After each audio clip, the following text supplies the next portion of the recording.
आज हम पढ़ने वाले हैं बायोटेक। बायोटेक क्लास कौन सी है? ये 12th क्लास है।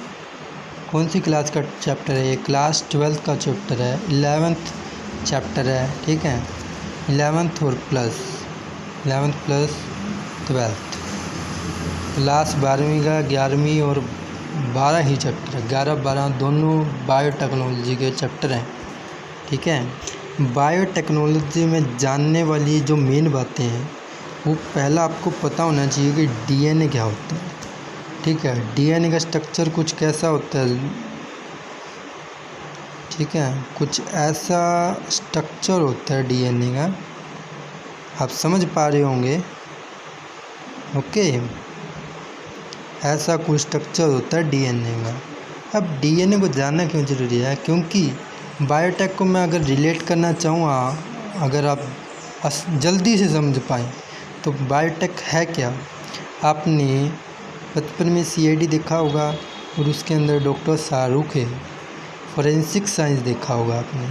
फॉरेंसिक साइंस के साइंटिस्ट कौन होते हैं? डॉक्टर शाहरुख। ठीक है, आपने देखा होगा फॉरेंसिक साइंस, कई बार देखा होगा। बायोटेक क्या है? फॉरेंसिक साइंस एक छोटा सा पार्ट है बायोटेक का, जिससे आप रिलेट कर पाएँ। ठीक है, और फॉरेंसिक साइंस में आप क्या पढ़ते हो? फिंगर प्रिंटिंग पढ़ते हो। फिंगर प्रिंटिंग पढ़ते हो। ठीक, फिंगर प्रिंटिंग किसका हिस्सा है? फॉरेंसिक साइंस का। और वो किसका हिस्सा है? बायोटेक का। बायोटेक का हिस्सा है क्या? अगर एग्रीकल्चर की बात करें, अगर आप एग्रीकल्चर की बात करते हो ना, तो एग्रीकल्चर में कौन सा एग्जांपल हो सकता है आपका? पहला होगा बीटी कॉटन। बीटी कॉटन एक गोल्डन राइस नाम से आपने सुना होगा। गोल्डन राइस, जो एग्रीकल्चर एरिया में रहते हैं उनको पता होगा गोल्डन राइस। ठीक है, बासमती चावल। बासमती चावल भी एक हिस्सा है किसका? बायोटेक्नोलॉजी का हिस्सा। बासमती चावल भी एक बायोटेक्नोलॉजी का हिस्सा होता है। ठीक है, और अगर एग्रीकल्चर में और बात करोगे तो टोबैको की खोज भी, टोबैको को बनाने वाला कौन था? बायोटेक्नोलॉजी ही था। ये बात होगी फॉरेंसिक साइंस की, एग्रीकल्चर। ठीक है, ये फॉरेंसिक साइंस और एग्रीकल्चर तो है ही है बायोटेक। और बायोटेक का हिस्सा और कौन है? अगर बायोटेक्नोलॉजी की बात की जाए, और क्या जान सकते हो बायोटेक्नोलॉजी के बारे में आप? बायोटेक्नोलॉजी के बारे में अगर आप कुछ और जानना चाहते हो, जैसे मैं आपको बताता हूँ, जैसे मेडिकल साइंस में आपने सुना होगा क्या? मेडिकल में आपने शुगर के मरीज़ देखे होंगे, और वो शुगर के मरीज़ को क्या ज़रूरत होती है? इंसुलिन की मेडिकल शुगर वालों को ज़रूरत होती है। इंसुलिन की खोज भी बायोटेक ने ही की है।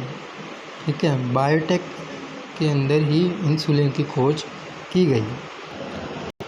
अगर आपको और डिटेल में जानना है कि बायोटेक के बारे में, बायोटेक में एक और चीज़ होती है जिससे आप और अगर डिटेल में जानना चाहते हो, तो बायोटेक की कैटेगरी का नाम है एक माइक्रोबायोलॉजी। क्या नाम है? माइक्रोबायोलॉजी। माइक्रोबायोलॉजी में होता क्या है? आपने सुना होगा ब्रेड। बायोटेक्नोलॉजी के बारे में अगर आपको और जानना है डिटेल से, तो माइक्रोबायोलॉजी भी एक बायोटेक्नोलॉजी होती है। ठीक है, आपने ब्रेड सुना होगा, ब्रेड खाते हो, आपने ब्रेड खाया होगा। वो ब्रेड बनता किसी यीस्ट से। ठीक है, यीस्ट से बनता है। और कुछ आपने क्या सुना होगा? कर्ड सुना होगा। वो किससे बनता है? लैक्टोबैसिलस। बैक्टीरिया है ना ये। क्या है? एक बैक्टीरिया। मतलब आप समझ गए होंगे, बैक्टीरिया, यीस्ट, और क्या है? फंगी। फंगी का एक एग्जांपल क्या हो सकता है? मशरूम हो सकता है। मशरूम और मशरूम, फंगी, इन सब की जो स्टडी होती है ना, इन सब की स्टडी कहाँ होती है? माइक्रोबायोलॉजी के अंडर होती है। Microbiology, forensic science, agriculture, biotechnology. Okay, और एक होती है माइक्रोबायोलॉजी और मेडिकल साइंस, फार्मास्यूटिकल। इसको हम मेडिकल साइंस को फार्मास्यूटिकल भी बोलते हैं। ठीक है ना। इंसुलिन इसका एग्जाम्पल है। और ये सब कुछ पॉसिबल क्यों हुआ? क्योंकि डीएनए की खोज हो गई थी।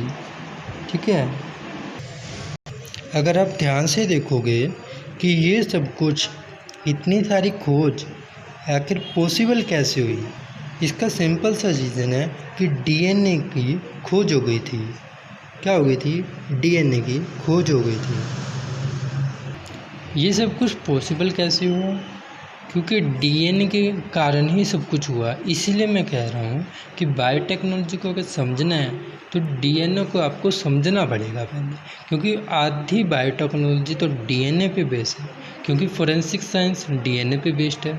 अगर आप माइक्रोबायोलॉजी की बात करोगे, यीस्ट, लैक्टोबैसिलस, बैक्टीरिया, फंगी और इंसुलिन, ये सभी के सभी ना, चाहे वो फर्टिलाइज़र हो, गोल्डन राइस हो, ओके, और गोल्डन राइस हो, बासमती चावल हो, ठीक है, जिसे हम बासमती चावल कहते हैं, ये सभी के सभी ना डीएनए पे बेस्ड हैं। और अगर आप डीएनए को समझ गए तो आप बायोटेक पढ़ सकते हो, ठीक है, आगे कंटिन्यू कर सकते हो फर्दर स्टडी के लिए।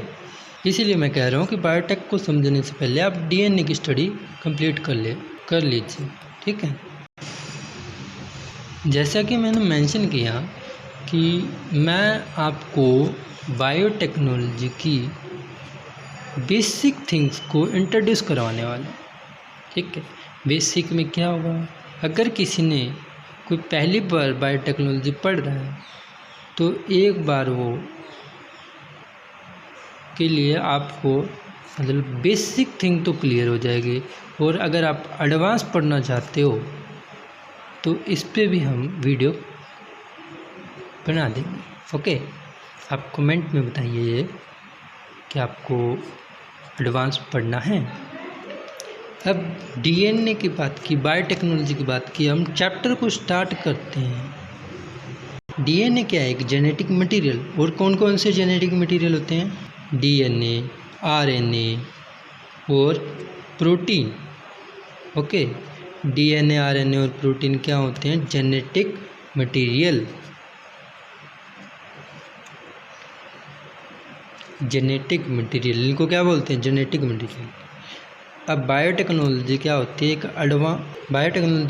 एक एडवांस बायोटेक्नोलॉजी होती है जो इन जेनेटिक मटेरियल का यूज़ करती है और इन जेनेटिक मटेरियल का यूज़ करके एक यूज़फुल प्रोडक्ट बनाती है ना, उसको हम जेनेटिक इंजीनियरिंग बोलते हैं। क्या बोलती है? Genetic engineering. इसमें जेनेटिक इंजीनियरिंग क्या होती है? जिसमें डीएनए, आरएनए और प्रोटीन का क्या हो? यूज़ हो। इस पे टेक्निक्स लग के एक बढ़िया यूज़फुल क्या बने? प्रोडक्ट बने। यूज़फुल प्रोडक्ट का फॉर्मेशन हो, ठीक है, जो ह्यूमन के लिए क्या हो? यूज़फुल हो। इसे हम क्या बोलते हैं? जेनेटिक इंजीनियरिंग, ठीक है। ये तो होगी डेफिनेशन। अगर डेफिनेशन के बाद बात करें तो इसका क्या आएगा? प्रोसेस। क्या आएगा? प्रोसेस हम डिस्कस करेंगे। इसके अंदर कौन कौन से प्रोसेसेस होते हैं, जैसे कि, ठीक है,